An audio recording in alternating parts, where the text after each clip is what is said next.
Hello, my name is Eitan Kensky. I need to look down to make sure that I remember that. And I am the Reinhardt Family Curator of Judaica and Hebraica collections at Stanford Libraries. It's my honor to be here today to introduce my old friend, Sonny Yudkoff.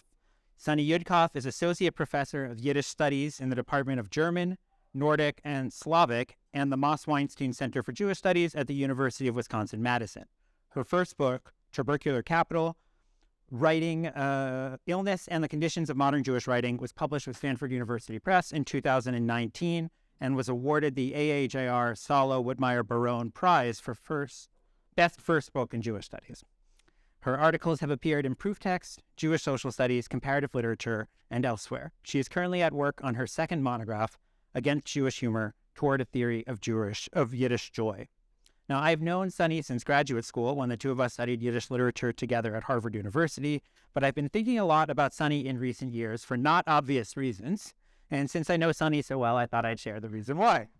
So I have a mini tradition of preparing for programs that we do at the Taube Center, mostly the Rewind film series. I walk around my neighborhood and I listen to the band Destroyer, and this is kind of a way of clearing my head, and it's not a hard rock band despite the name, it's just your run-of-the-mill indie rock band.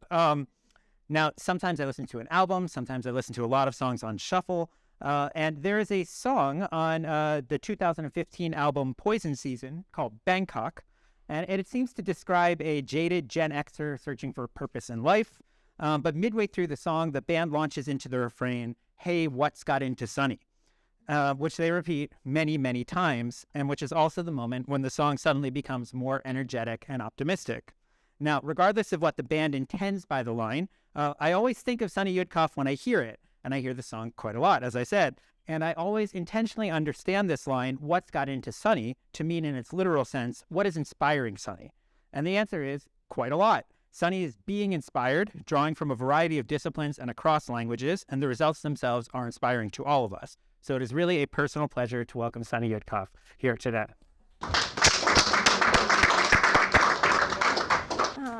What a lovely introduction. Thank you, Eitan. I have a name that's in a lot of songs, but that is not the one that's usually quoted to me, so I'll take it. Let me begin by thanking Stanford's Taube Center for Jewish Studies, Dr. Shana Hammerman, Dr. Eitan Kensky, Professor Charlotte von Rauber, and the CJS administrator, is it Eva? It's Eva. Okay, Eva Clem, for welcoming me here today for the second annual Eva Lokey Lecture in Yiddish Studies for the 2022-2023 academic year. I look forward to sharing my research today and incorporating feedback as I move forward with the project. And I ask if you do have questions at the end that you tell me a little bit about where you are or what your affiliation is with the university, so I can hopefully tailor my answer more specifically to your interests. I also want to begin today by noting that my talk will display images that contain racial and anti-Semitic epithets. I'll not be reciting the words, but they will be visible on the images behind me. And what I'd like to discuss today is a work that features in my new project, Against Jewish Humor, Toward a Theory of Yiddish Joy. And you can probably sense from my title that my approach is a bit polemical. It emerges from a frustration, namely that Yiddish in an English language context is so frequently dismissed as simply funny. So this project aims to separate the history of Yiddish affect, that is to say the horizon of expected emotional responses, from its monopolization in a Jewish American post-vernacular mode of humor. And to embark on this project, I begin by investigating the relationship between humor and joy, how Yiddish joy came to fall under the banner of humor and how it continues to reside there. And one way to navigate this dynamic is through a reception history of Leo Rostin's 1968 best-selling pseudo-dictionary, The Joys of Yiddish, a hallmark volume on the Jewish bookshelf. A node in that reception history is the focus of my talk today, the art of Mel Bochner and his 2013 installation on the facade of Munich's Haus der Kunst entitled The Joys of Yiddish. So we'll begin there with part one, The Joys of Yiddish, Munich 2013. In 2013, the American artist Mel Bochner mounted an installation entitled The Joys of Yiddish on the facade of Munich's Haus der Kunst. Emblazoned at the top of the museum were 10 yellow Yiddish words against a black background. The words were all written in capital letters, each of which was nearly 5 feet in height. The terms included 10 negative character types: kibitzer, kvetcher, nunnik, nebisch, nudge, mishugener, altekaker, pischer, poscher, plattgemacher. So placed at the top of a building designed by Nazi architects to serve as Haus der Deutschen Kunst, the House of German Art, the piece was designed by Bochner not so much to be hostile, but in his words, to provoke a conversation. The compulsion towards speech, to the evaluation of language through language, to the unstable nature of language and words as medium, subject, and method, as the curator Norman Kleeblatt has put it, has been at the center of Bochner's oeuvre since his work in the early 1960s. A founding figure in American conceptual art, Bochner has repeatedly challenged his viewers to consider the difficulties of communication and the inability of words, to capture fully a particular concept. Right? So here are his 10 words, and here is one of his most famous works of art. In this art, the viewer is confronted with the declaration, "Language is not transparent." Can you see it with the light over it? Okay. Written in white chalk, the phrase stands in sharp relief to its background of black paint that appears to drip down the wall. Mediating between the impermanence of the chosen medium, chalk, and the implied movement of the paint, which appears to drip, the work encapsulates Bochner's theoretical wager that the meaning of words is neither fixed nor finite. Yet it will become clear the language of the Joys of Yiddish belies that assumed flexibility. Bochner, whose parents and grandparents were Yiddish speakers, works with the language in what cultural anthropologist Jeffrey Chandler has analyzed as the post-vernacular mode. According to Chandler, the post-vernacular engagement with Yiddish, quote-unquote, having an affective or ideological relationship with Yiddish without command of the language, end quote, has become the most common manner of engaging Yiddish language and culture after the Holocaust. From kitschy mugs boasting Yiddish terms to Yiddish magnetic poetry, the meaning of Yiddish remains overladen with cultural assumptions beyond the literal communicative potential of Yiddish. Contemporary artists, moreover, draw attention to Yiddish in public art precisely for these reasons. So let me review two recent examples. On the left is something you're likely familiar with. Here's the Cantor Center for the Arts, right? On the left is Deborah Cass's sculpture Oyo, which was erected originally in Brooklyn Bridge Park in 2015, and a version also now stands in front of Stanford Cantor Center for the Arts. So appearing as Oi from Brooklyn, so that's on that side, and Yo from Manhattan, the sculpture brims with meaning across English, Yiddish, and Spanish, among other languages, reflecting the multilingual and multi-ethnic cultural energies of New York City. Here is another example of a recent work. This is a work by the Berlin-based Israeli artist Ella Ponizovsky-Bergelsen, her 2019 interlingual provocation, Among Refugees, Generation Y. The title for the larger series was taken from a Yiddish short story that was penned by her great-grandfather, David Bergelsen, who spent years living as an undocumented resident of Berlin between the world wars. In a series of large-scale calligraphic murals, Ponizovsky-Bergelsen asked the question, where from and where to, in Yiddish, Arabic, and German. Each successive word in the mural changes both in terms of language and an alphabet, and the words themselves, which are painted in a lime wash, will soon fade. The work, what the artist has called the form of hybrid calligraphy, in which legibility is secondary, prompts a conversation across time and across language about the experience of Jewish and Muslim refugees, migrants, and exiles in German society from the past and today. I mention these works because we're at a moment, an art historical moment, when Yiddish is being used, these are just two examples, from New York to Berlin to elsewhere, to script the boundaries of multilingual cultural belonging. And for Bochner, Yiddish has offered a similar opportunity to inaugurate a conversation about Jewishness, about Jewish language, and about Yiddish legibility across the world, eventually leading to the Munich presentation. But how did he get there? And was the work successful? The Haus der Kunst would seem to say yes. The Joys of Yiddish was recently reinstalled just last year in 2021, I guess a year and a half ago now. But I want to provide a more critical perspective. I want to investigate how Bochner's work imagines Yiddish joy. And to do so, I want to ask, does Bochner's Munich installation speak to his argument that linguistic communication is fundamentally unstable? Think here, language is not transparent. Or does it work under the assumption that Yiddish always already is? I'm going to start by reviewing his thesaurus paintings. To answer these questions, I'm going to step back and investigate Bochner's decades-long engagement with word art, and specifically with synonyms and thesauruses. Among his earliest works is a 1966 series called Word Portraits. Here, he sought to capture the portrait of Eva Hesse. He similarly did this with A.D. Reinhardt and Sol LeWitt by first choosing a word, and you can see at the center, and then following it with synonyms and producing it all in a specific geometric shape that was meaningful for his interpretive biographical gesture. Here, for example, is a version of the Hesse word portrait, and the word he chooses to wrap is wrap. It's a word that indicates how difficult it actually is to encapsulate an artist, to render a word portrait when words, no matter how many synonyms are appended, fail to fully encompass or wrap the individual.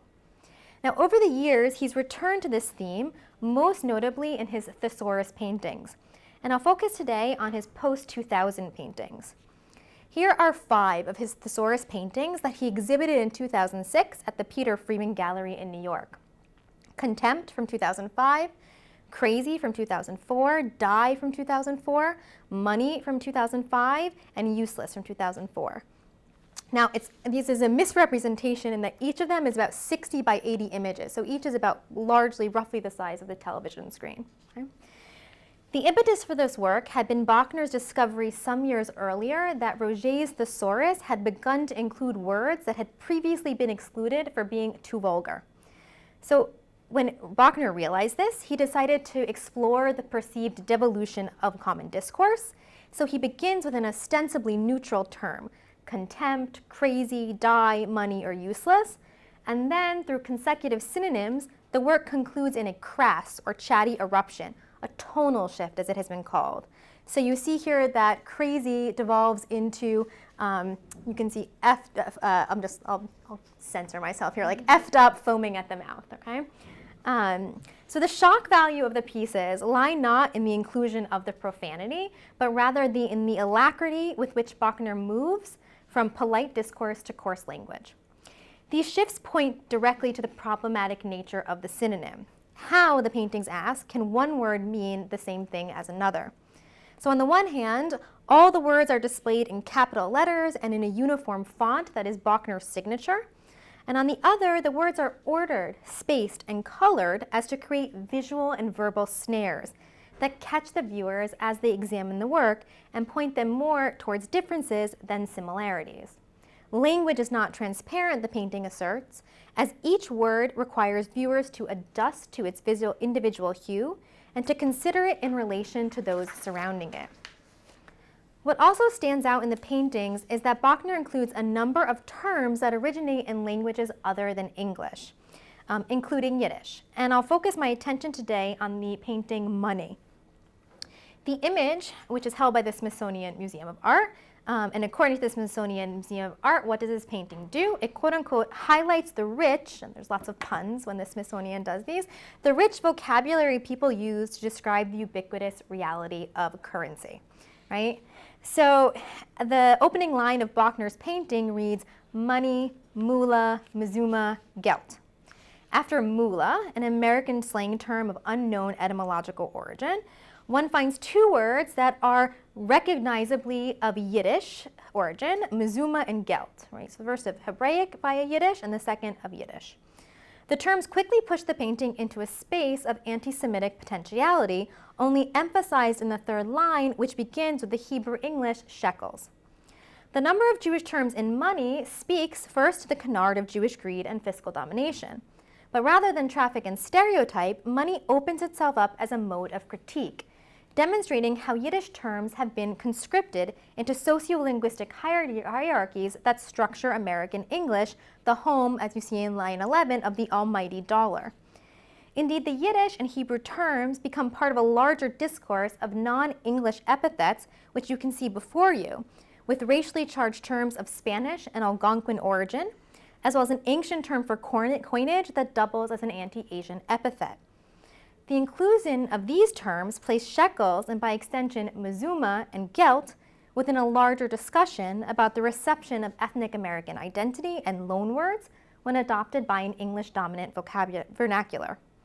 How has the language of minoritized groups, the paintings asks, been co-opted by American culture? What does it mean for a word like money to move so quickly into the realm of prejudicial language? And Bochner's painting stands perpendicularly, I'd argue, to a work like Cass's Oi Yo.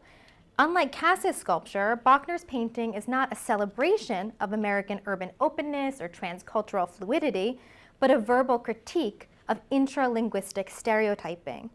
Language is not transparent, the painting suggests, for a term like money can never simply exist as a neutral entity, uninflected by culturally conditioned biases in multilingual and multi-ethnic America.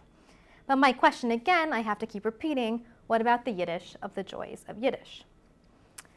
So after Bochner showed the thesaurus paintings in New York, he was invited to create an installation piece across from the building site of what will become the Spertus Institute for Jewish Learning and Leadership in Chicago, which, if you're familiar with Chicago, was right on Michigan Avenue, catty corner and about a block away from the Art Institute of Chicago, where he was also having a retrospective in 2006.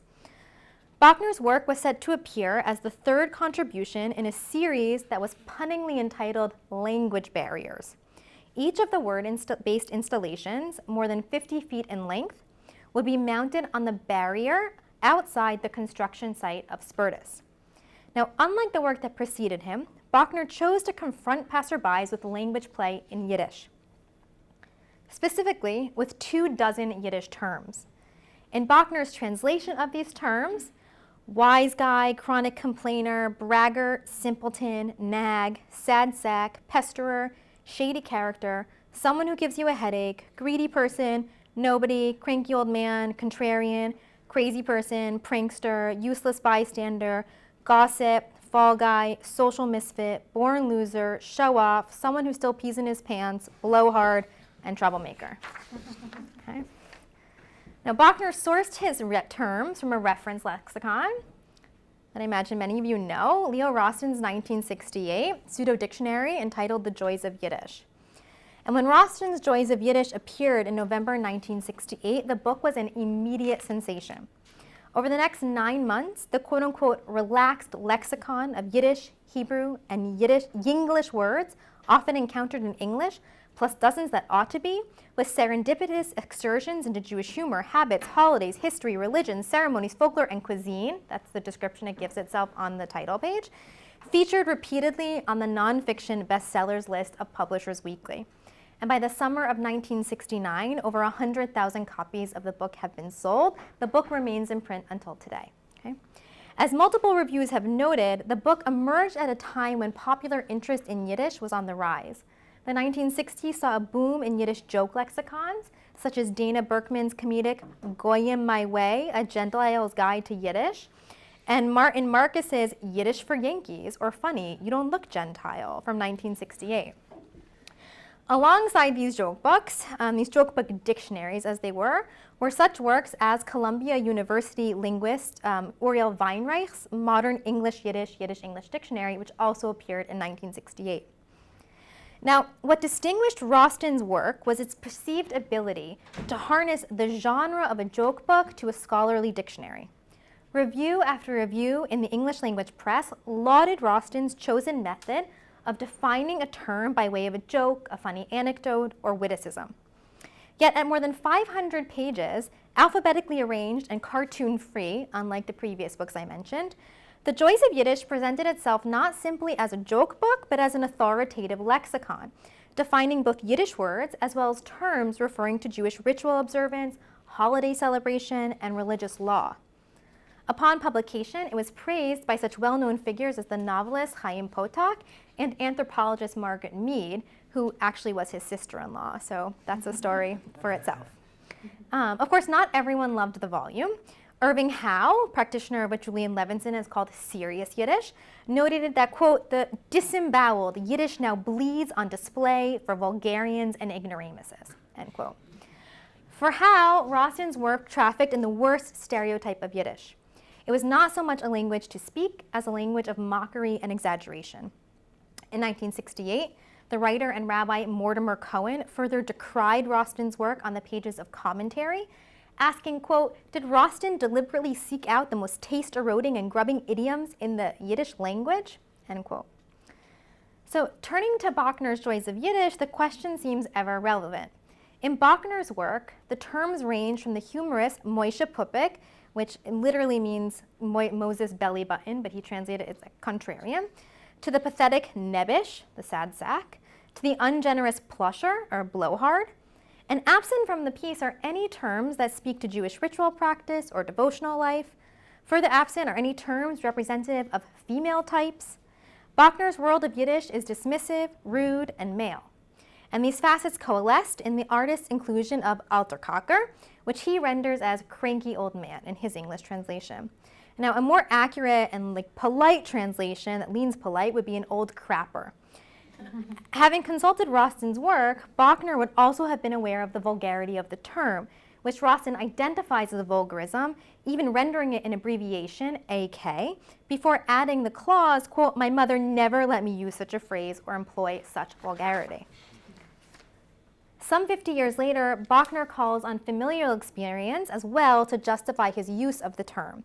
When, for example, the Spertus Institute learned of Bochner's plan, they expressed concern about the project. Here's how Bochner recalls it. The Spertus was initially afraid that highlighting such inappropriate language on a 50-foot signboard at a prestigious address in the heart of downtown Chicago was a more transgressive public statement than they wanted to make. But eventually they came around. Personally, having grown up with parents and grandparents who spoke Yiddish, I find the words quite funny. So Bochner deflates the potential for Yiddish to be inappropriate. Instead, the language stands as a symbolic mode that is always already humorous. Indeed, Bochner's understanding consistently veers away from approaching the language as a fully communicative system.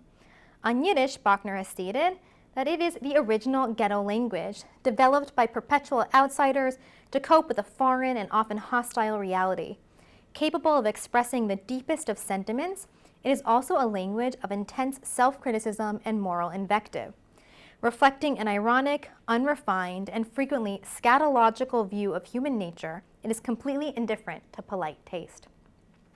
So clearly, Bochner is not invested in historical accuracy, nor am I asking him to be, but we might state here that his vision of Yiddish is broad, far-reaching, able to accommodate clear contradictions. It's both defensive and offensive, reactionary and aggressive, embracing a deep sentiment while relishing and trafficking in the vulgar.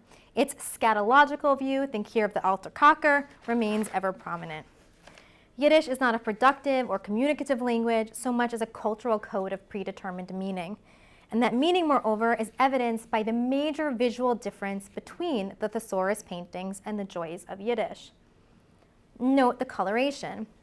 In money, every term is painted a slightly different hue. All the terms, as Bochner has explained, quote, had to shade off somehow, like synonyms. The terms of the Joys of Yiddish, in contrast, are uniformly depicted in yellow paint against a black surface. If the thesaurus painting uses color to deconstruct the possibility of a synonym, the Joys of Yiddish seems to do the opposite. Using only yellow, the piece indicates that what Yiddish means is the short reach from kibitzer, wise guy, to plattgemacher, troublemaker. Terms that vary in the force of their invective, such as chazer, a greedy person, or tzitzer, a useless bystander, are made equivalent. Regional origins are erased, and all terms are effectively equivalent. Now, only one other painting in Bochner's thesaurus paintings works similarly, and that is 2011's Jew. There, against a gray background, a series of epithets ranging from Jew to Christ killer highlights the proliferation of anti-Jewish terminology. Included within the list are also the Yiddish-inflected Yid and Yiddele, and yet even in Jew, Bochner refuses to allow for complete homogenization. As you can see, the letters of Jew are not written with stencil-like precision. The letters are also purposely smeared, each letter individuated. No similar attempt is made with the Joys of Yiddish. Bochner's yellow on black vision of Yiddish presents the language as an undifferentiated collective. It conveys meaning not through individual words, but through the jokes, insults, and stereotypes. For Bochner, the English language may not be transparent, but the range of Yiddish meaning always is. So when Rostand published The Joys of Yiddish in 1968, he sought to include 3 categories of terms. There were terms that were, quote, already part of English, those that were rapidly becoming part of English, and finally those that should be part of our noble language, in my opinion, because no English words so exactly, subtly, pungently, or picturesquely convey their meaning. The concern for a number of reviewers was that Rostand had seemed to overestimate the number of terms in the first 2 categories. Writing in Dublin, for example, Grayton Fryer of the Irish Times noted that The Joys of Yiddish is a kind of lexicon of Yiddish words the author claims have passed into the English language, though most of them I've never heard of. And so Fryer's review reminded readers of the decidedly American and ethnic American context of Rostand's work. From a less positive vantage, Mortimer Cohen, the critic from Commentary, noted that, quote, although Mr. Rostand argues a deep nationwide role for the influence of Yiddish, it is a fact that in the South, the Midwest, the Far West, and the American rural agricultural community at large, despite the influence of joke books, radio, movies, and TV, Yiddishisms are conspicuous by their absence. So the Yiddish universal in English, Mortimer contends, is more accurately the regional dialect of the New York metropolitan area. Rostand critics underscored what they saw as the exaggerated perception of Yiddish's influence within the English language. And one senses a similar understanding of Yiddish's ubiquity in Bochner's Spurtis installation. Despite the fact that the series was called Language Barriers, the representatives of Spurtis contended the terms were in fact all too legible, their inappropriateness too much on display. Bochner, of course, deflated that inappropriateness, but he never contested the legibility of his selected terms. However, one would be hard-pressed to assume that passerbys would immediately understand a term like kunilemo, which he renders simpleton, an unflattering term that derives from the eponymous character in Goldfaden's 1880 play Die zwei Kunilemo, the 2 Kunilemos.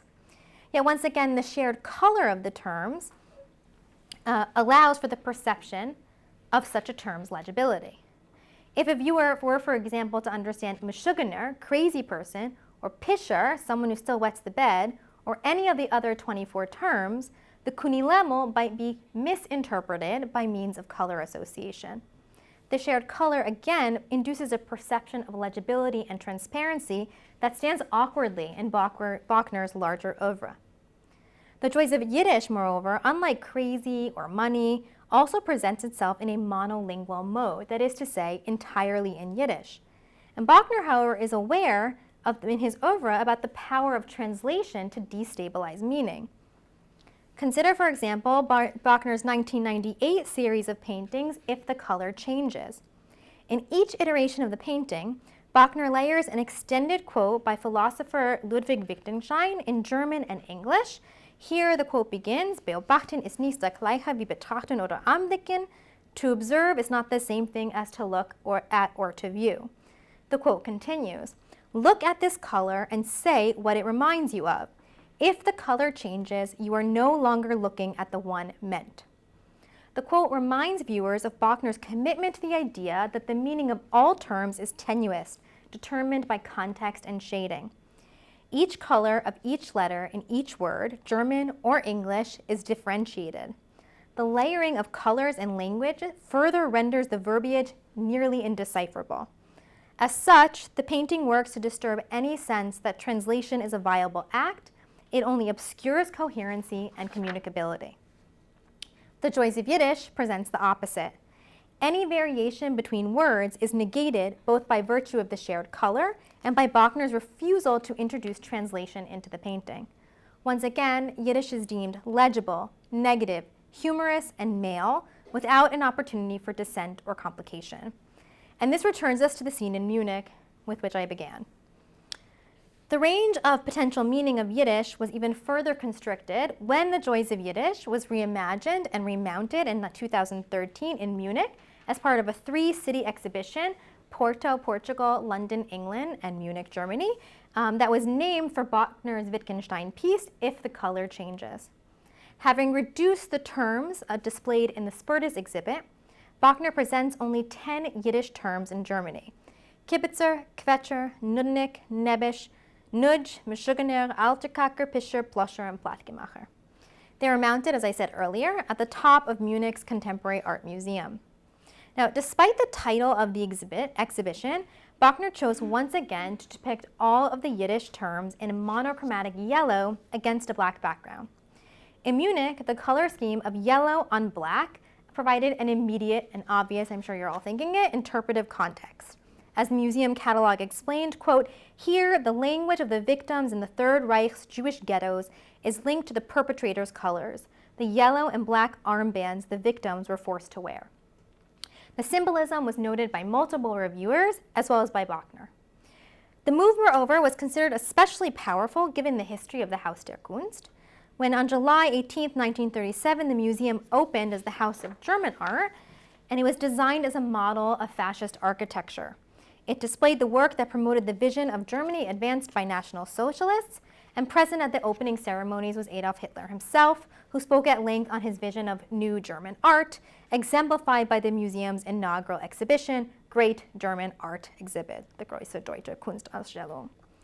The exhibit was further seen as a direct counterpoint to the racist, degenerate art exhibition that opened on July 19th at Munich's nearby Hofgarten. Following World War II, the museum was renamed and became a venue for traveling and temporary exhibitions, including a variety that have critically engaged the legacy of its Nazi past, including those that have engaged that past on the facade of the museum. So the curators of the museum situated Bochner's work in just that legacy. Directly engaging the exterior structure of the building, the Joys of Yiddish appears almost to wrap around the building in a mode that mimics the Nazi Party's imposition of armbands and other identifying markers on its Jewish victims. The move was volitional. As Bochner has explained, quote, by putting this armband around the museum, I thought it was a transformative act. But how so? During World War II, Jews were often forced to wear a variety of armbands and patches. One of the most recognizable was the yellow Star of David with the term Jew or Jude in German or Dutch or Polish, etc., written on it. Bochner therefore effectively relabels his Jewish subjects via a range of Yiddish terms that are alternatingly derogatory, dismissive, or rude. The Jude of the Jewish patch or armband has not been resignified so much as replaced with a variety of other negative terms. If the Joys of Yiddish is a reimagined armband, we must ask, what does it mean to substitute 10 Yiddish words for Jude? Indeed, the distance between 2013's The Joys of Yiddish and 2008's Jew now appear increasingly contracted. When reflecting on the 2013 exhibit, Bochner further explained that his hope was that, quote, by bringing these issues back in such a public way on the House of Art, that a conversation can begin that will make people aware of what has been lost and repressed. As Carol Zemmel has argued, the text of the Yiddish slang proclaims a Jewish presence. We are here, or perhaps still here, the design insists. One hears in her phrasing a riff on the Yiddish partisan anthem, Wir seinen do. Yet a further problem arises when we interrogate the legibility of Bochner's project and the ability of his chosen Yiddish terms to raise such awareness or to identify a once or still extant Munich Jewish community. Put simply, would the German viewer be able to understand the Joys of Yiddish? So on the one hand, Yiddish derives from Middle High German, and as such, its Germanic grammatical and lexical base is generally recognizable, if not always immediately translatable for speakers of contemporary Standard German. Yet some of Bochner's terms derive from the Slavic component of Yiddish language. So for example, plotka is akin to the Polish plotki, which means gossip. The working assumption of the German curator Ulrich Wilma, it appears, is that the words require explicit translation. On the exhibit website, the following guide is offered.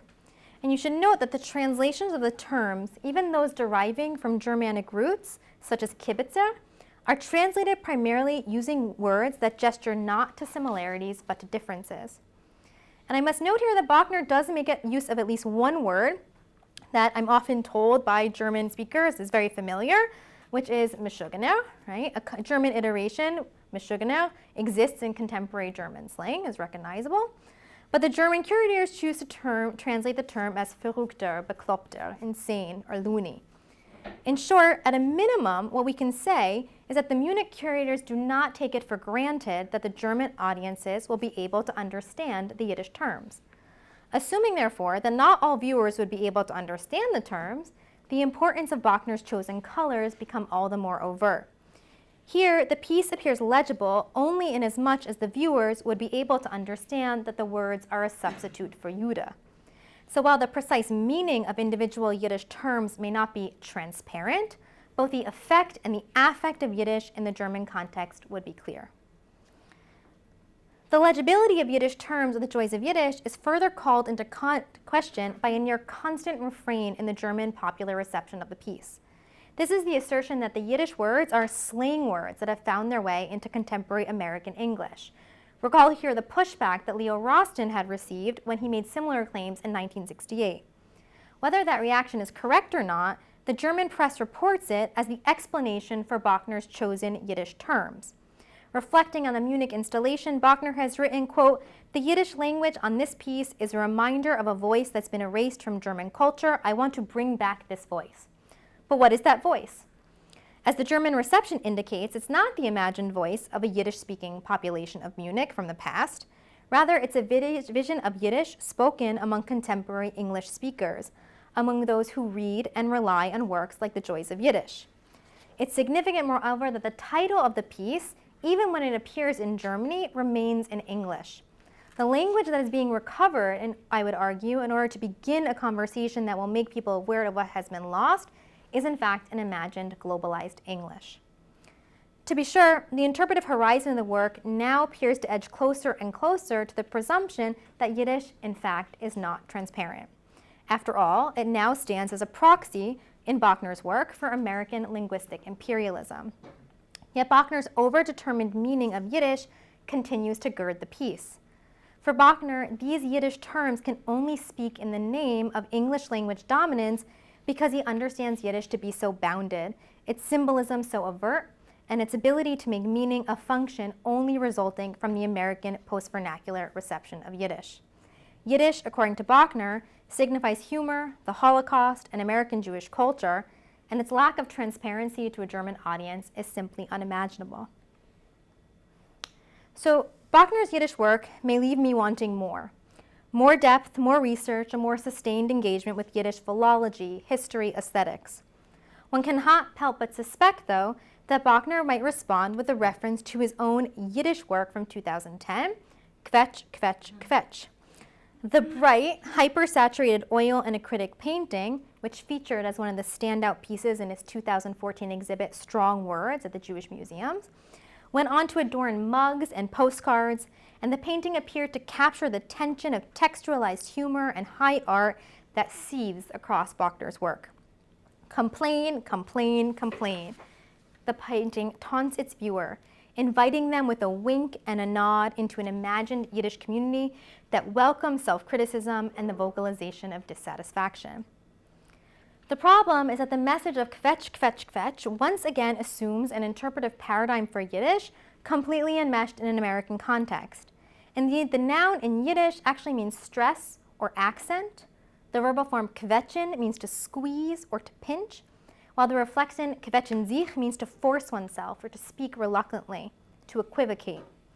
It's only in American English of the 20th century that the polysemous kvetch will become the kvetch of complain and complaint, or as Martin Marcus would explain, and he's one of the authors of the 1968 joke book, to gripe with noxious persistence. Now, regarding the term, Rosten himself was in communication with Rachel Shoshke Ehrlich, the long-standing research associate at YIVO, concerning this term. In 1964, Ehrlich worked with Rosten on various translations. As she explained in a letter to Rosten, quote, "Although of Yiddish origin, the word was created by English-speaking boys whose knowledge of Yiddish words were related to mother and toilet training." In his archive, I found a draft where Rosten notes this in an earlier manuscript version of the Joys of Yiddish before choosing to delete that recognition in the final publication. Kvetch, kvetch, kvetch as such introduces the distance between the connotative assumptions of Bochner's work and the denotative origins of his chosen Yiddish phrases. If the painting is asking what it means to have competency in Yiddish, it seems to be answering that it means to speak American Yinglish. Yiddish, accordingly, does not exist as a linguistic system in which language is not transparent. Instead, in Bochner's work, Yiddish resists differentiation, nuance, or shades of meaning.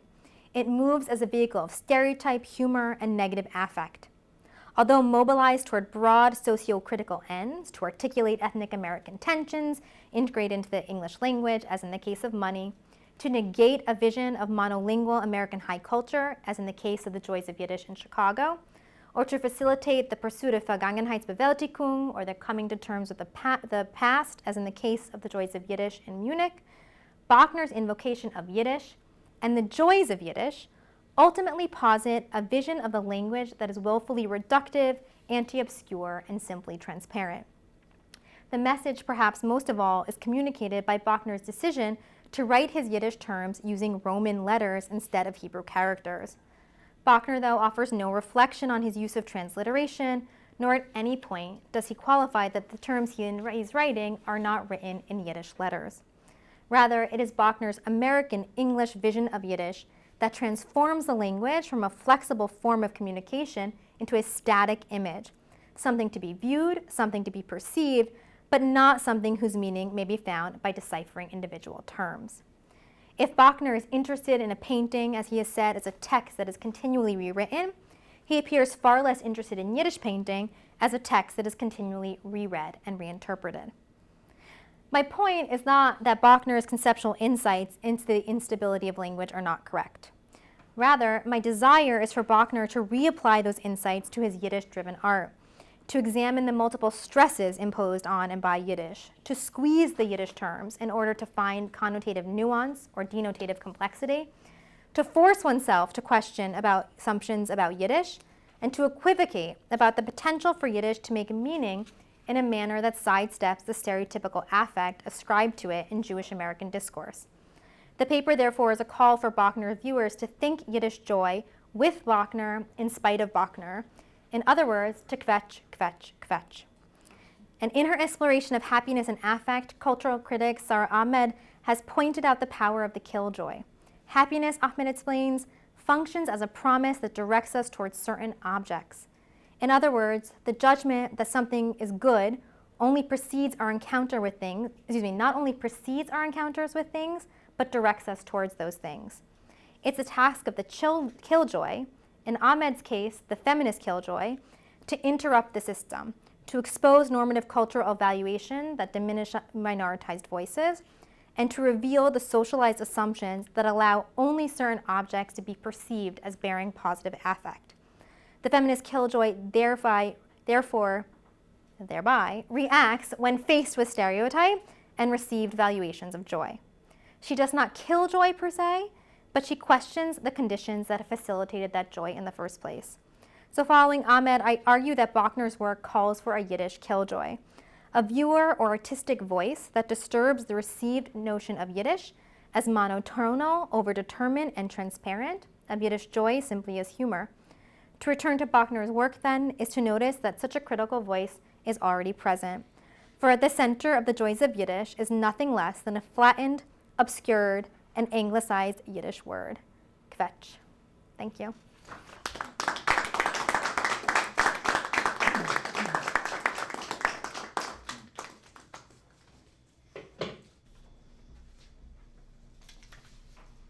Okay, we have some time for questions. Anyone can field them directly. Please. I'm sorry, my name is Aiden. I'm an undergraduate. I'm studying Slavic studies with a big interest in Yiddish. I wonder, with what you said about kind of this flattening and kind of marginalizing of, I guess, an imagined authentic Yiddish, what he's also doing to the Yiddish-influenced regional dialect that he is trying to pull from. Do you think that maybe Bochner is at the same time also kind of doing the same thing to Yinglish? Say it one more time. Yeah. So it seems to me that we have this kind of authentic Yiddish that he is drawing from to create these word art pieces. But obviously is processing them through a filter of like English borrowings from Yiddish. Do you think that the stuff that he's obviously very easily criticizable for, that he does to Yiddish words, do you think he does similar things to like the New York metropolitan area regional dialect? Words. I see what you're saying now. Yeah. So first, thanks for that question. That's really helpful to think with. The first thing I say is he's sort of a secondary filter. So the first filter is Roston, right? And if you look at this 500-page tome, you'll notice immediately upon reading it that there are a very low percentage of terms of Germanic origin, right? Roston willfully keeps those terms out. He says in the wake of the Holocaust, one shouldn't be interested in those terms. That's the first sifting that happens. Then comes Bochner, and he keeps sifting, right? There's the first version with 24, the second with 10, and the third with fetch with just one word. And in your question, you're asking, in the other Roget's thesaurus, does he similarly indicate a regional affiliation? And I would say that in some of the paintings, he does. And in some of the paintings, he actually willfully includes words he's never heard of. In the painting Jew, he said that he went online and just trolled a bunch of anti-Semitic stereotypes and found all these terms he had never heard before, some of which were in the painting, some of which are amusing. You kind of think to yourself, I have no idea what these terms are, how horrible to be learning. And that becomes part of his process, that he's actually trying to teach his readers through the synonym other terms they might not know. But it's certainly inflected by his own predilections. And he's from Pittsburgh, and he now lives in London. And one can arguably say that he's also interested in some of the difference between American English and British English, which will inflect some of his work. So he's got his eye on that, which is all to say I'm very, to say this simply, I'm a big fan of Bochner's work. I think what he's doing is fascinating. I wouldn't want to spend 45 minutes criticizing something that I didn't think was, working towards potentially a sophisticated and interesting end. And some of his newer work, which pushes on those American and British models, are particularly helpful. And at the risk of going on 1 minute too long, he's also done a bunch of words that are like text speak. Not LOL, but basically a bunch of profane words that he substitutes hashtags in for. And those, I think it's actually not the regional specificity, but their universal comprehension, even when letters are being blocked, that he's interested in playing with. Yeah, thank you for that question. Yeah. Charlotta. This was wonderful, Sonny. And I of course, if you haven't, you should give this talk also in German. Okay, yeah, because I've had multiple different reactions, so I'm interested, yeah.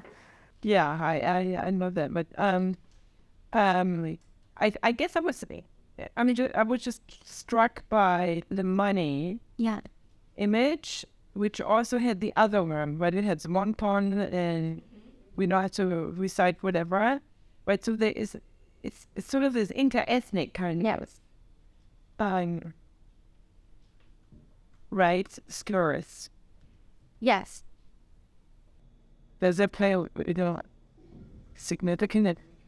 Yeah, I think it's absolutely significant. I think, and in his works about American English, he frequently makes reference to languages that are recognizably as other than English, which I think makes also the Yiddish seem so flat. At no point does he say, what one learns in undergraduate class, Yiddish is a fusion language, a Germanic base with a Hebraic Aramaic component and Slavic lexical additions. Like that never comes into his discourse. Yiddish is Yiddish is Yiddish, and there's no difference between like Plotgemacher or even the fact that like a term like Tzitzer is an American Yiddish, American Yiddishism. There's no second level of research to think, is there actually interanimation happening at the level within the Yiddish terms, which is very present and obvious in his other selections. And also, when you start going down this rabbit hole, if you start looking up etymology, you realize like there's a multilingual etymological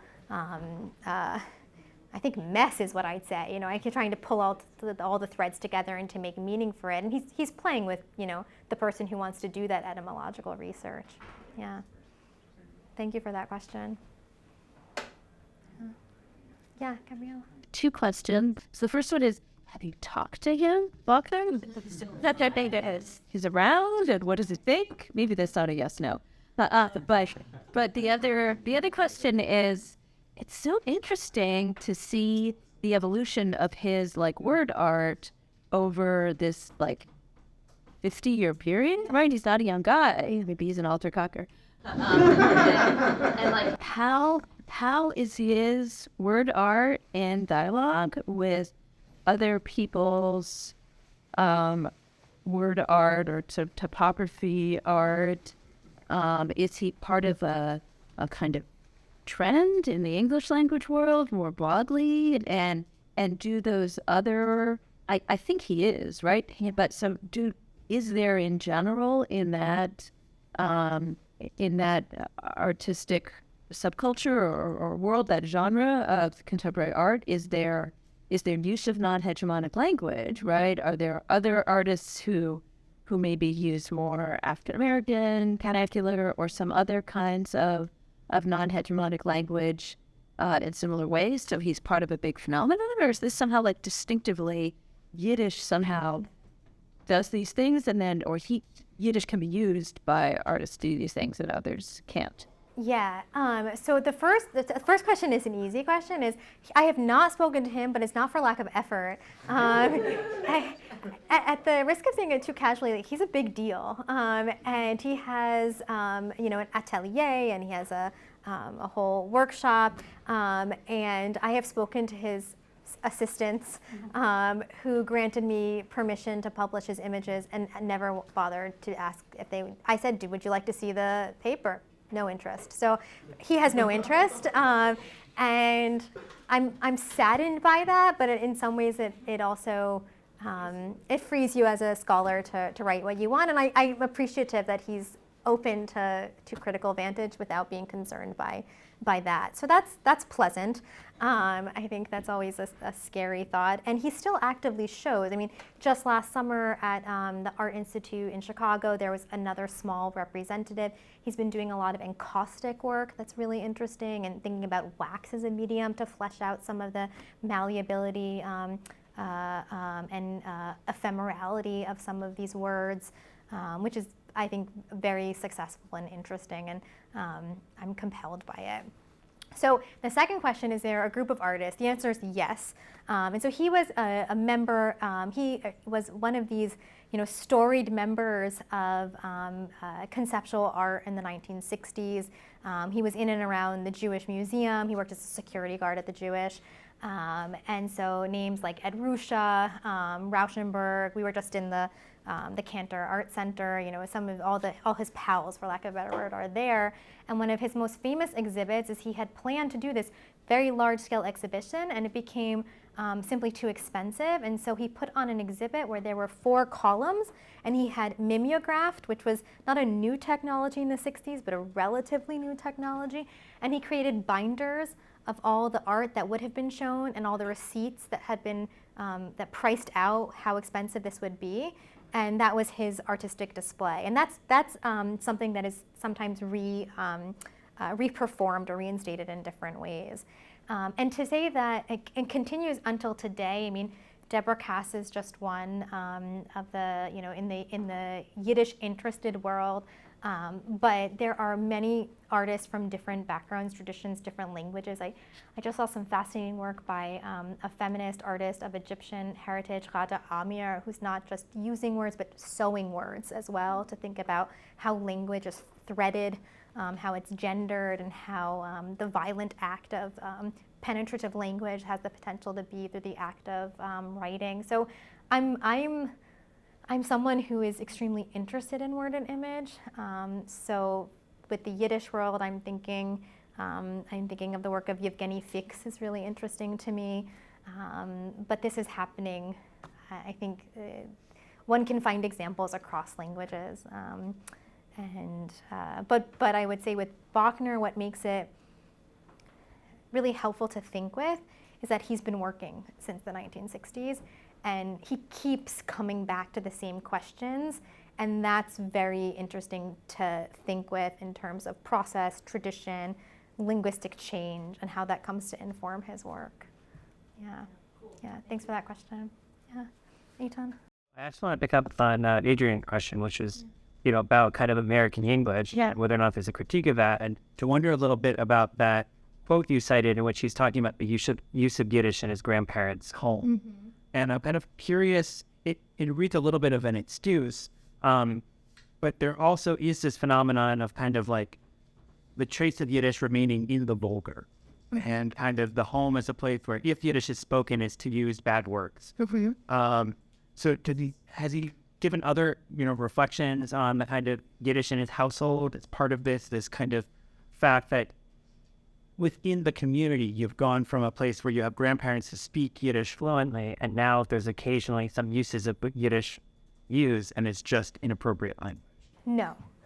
Most of the evaluations of Bochner in the schema of Jewish art are through a nebulous assertion that textuality and verbal expression are important to him, and since they are important within Jewish tradition, that is why he works on words. That's like sort of the I think a basic reading that doesn't interrogate those claims to any degree. Yeah. His statements about Yiddish are very few and far between, and basically there's 2 or 3 more, and this is the extent of it. Yeah, and then I would only add to that is that one of the things that becomes clear in doing the reception history of Rostin is that there are Yiddish readers who buy the book, but for the most part, it's the children of people who say their parents spoke Yiddish, not necessarily even read it.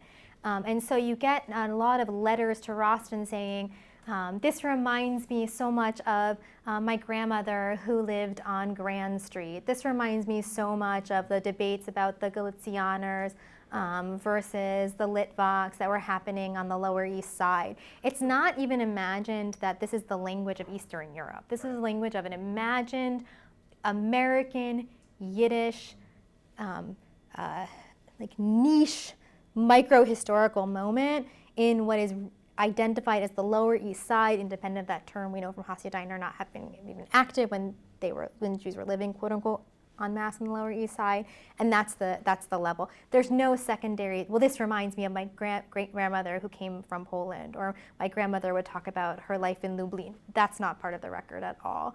And there's a possibility that Rostin, edited his archive. He clearly edited it. There's not a single negative letter. I mean, that makes no sense. So obviously he threw those away, except for the ones that were important enough for him to respond to, and then he saves his response. But like everybody wrote to him. Gidon Hausner, the prosecutor in the Eichmann trial, writes to him. Like, he's everybody, a who's who of I love this book. But most people are American Jews who are thinking about their grandparents. Yeah, please. Oh, and then Gina's. Then I guess, like, building off that, then who's the audience for this type of art? Like, especially like when he does art in like Germany. If you're just like walking up, like, I don't know if I'm projecting or not, but like if I was like walking down the street, I see words in a foreign language, I just wouldn't care. Yeah, I'm like intrigued by like what he thinks he's doing when he goes to Germany and he writes like in a foreign language, or like so I'm just interested by like, what's the audience? That's a really great point. I don't know if Bochner imagines that someone doesn't care. I do think he imagines.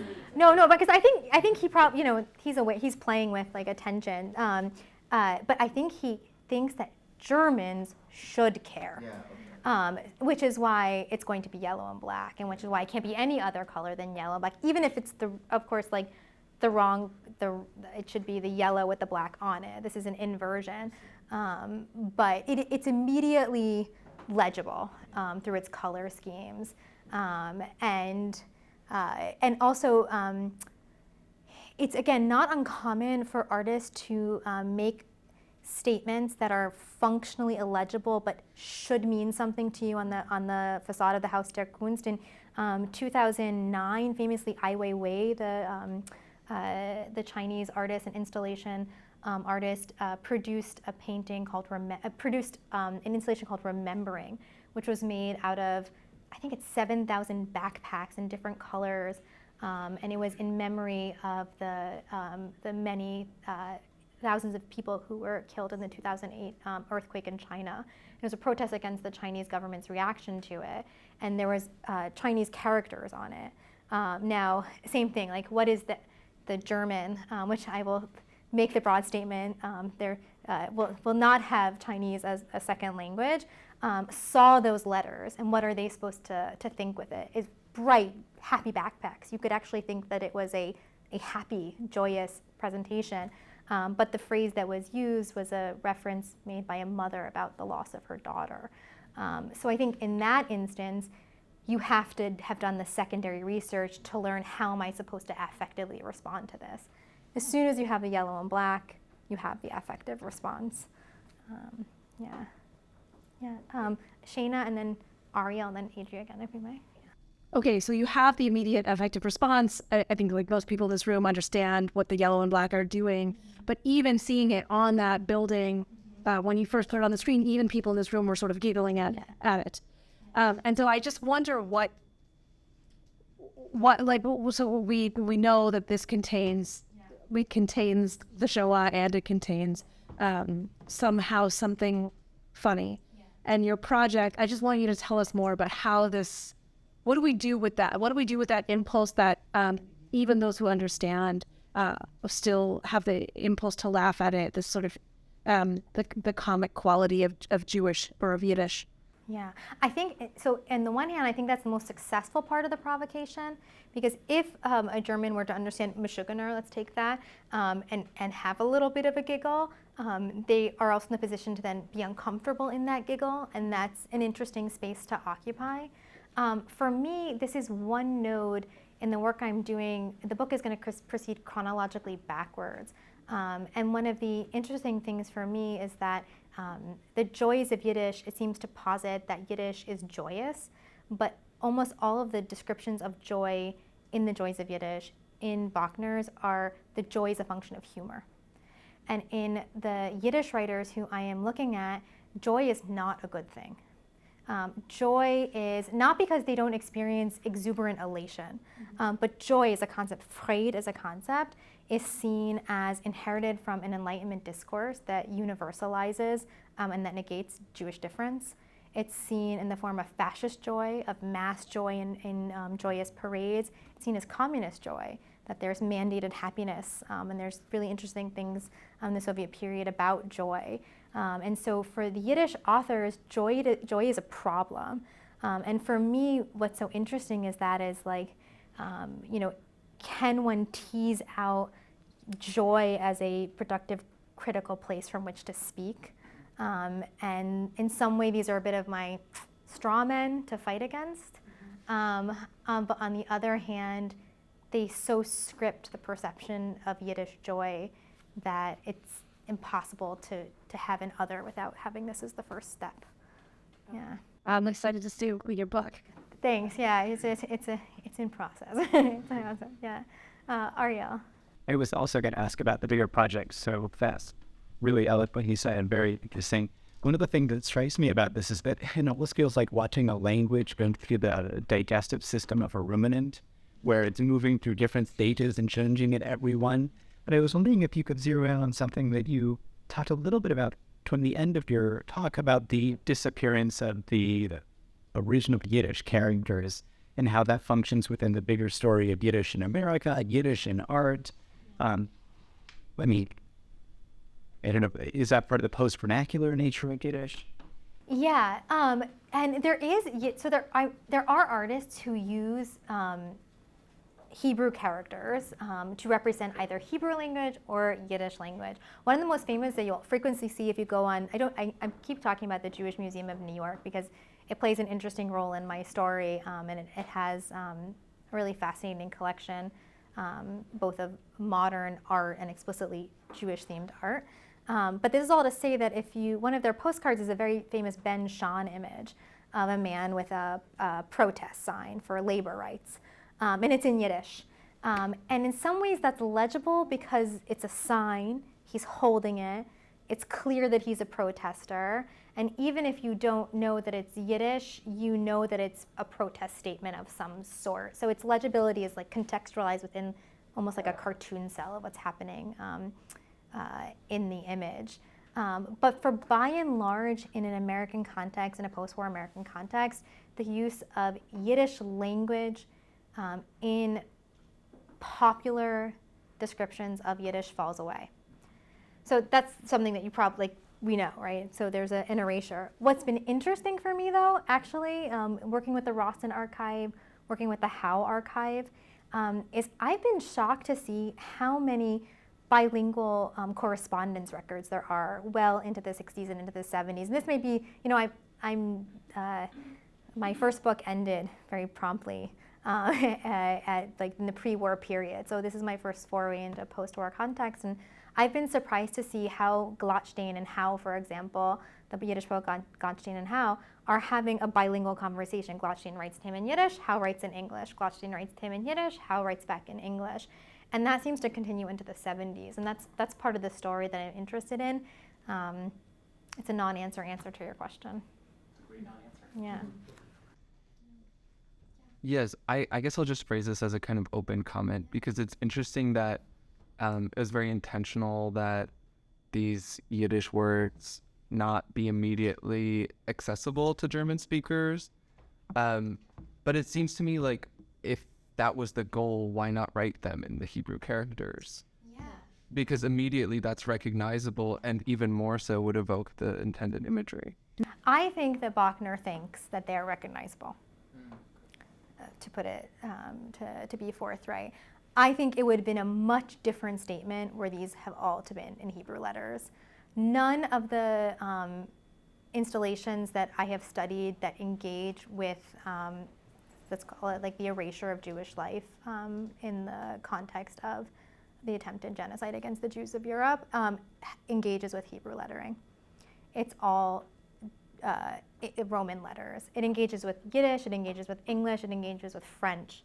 It even engages with German. So a really famous exhibit by Gustav Metzger in 1999 was called Judenpech, which is the word for like the pitch, the tar that's put on the ground. And so what they did was they actually paved a road. It was pretty spectacular. It's like wonderful art museum ever. They paved like a road in front of the museum, which had actually corresponded to there used to be a much broader road. And it was to draw attention to this term, which is now mostly pech, which mostly just is pitch, but has this connotation. It used to be called Jew's pitch or Jew's misfortune. So this is all to say, again, it's like a non-answer answer. It was a German term. And to the best of my knowledge, there hasn't been Hebrew lettering on the outside. And actually, now to think of it, I will have to do some investigation to see if there are any, I'll say, images of post-biblical consequence inside that have non-Hebrew terms. I don't know. Yeah, thank you for that. I was wondering about the punctuation. I've noticed that everything ends in comma, and do you think that just simply implies that these words could endlessly be to you, or do you think that there's some other? Absolutely. His material, and it was a really keen observation. Right? Everything will always end in a comma for it to continue, except for his most recent terms, which are, again, those substitute, like the cuss words that have hashtag, because sometimes they'll end in an exclamation point, just because that's been the substituted term, like instead of F-U-C-K. Right. Don't quote me on this, but maybe the K is a punctuation. Yeah. No, the commas are really annoying because an editor will always try to fix that last comma by putting a period, and you're like, no, it's a comma. So it's significant. Yeah. Thank you for that. Thank you, Sunny, for a really wonderful talk.